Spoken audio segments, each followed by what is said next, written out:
ইতিমধ্যে আমানদানের যে চারাগুলো রোপণ করা হয়েছে সেগুলো কিন্তু ইতিমধ্যেই বেড়ে উঠেছে।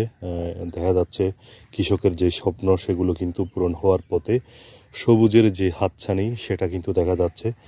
আসলে গত বন্যায় আমানদানের যে শ্বাসগুলো হয়েছে সেগুলো কিন্তু ব্যাপকভাবে ক্ষতি হয়েছে, কিন্তু যেগুলো পাহাড়ি এলাকায় চাষ করা হয়েছে সেগুলো কিন্তু ভালো রয়েছে।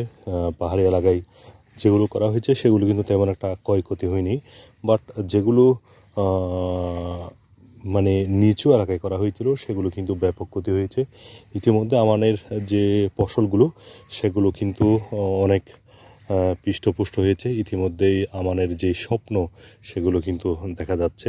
আশা করা যাচ্ছে এবার আমানের ফলন কিছুটা ভালো হতে পারে। তবে কৃষকের যে ব্যাপক ক্ষতি হয়েছে সেগুলো পুষিয়ে উঠতে অনেক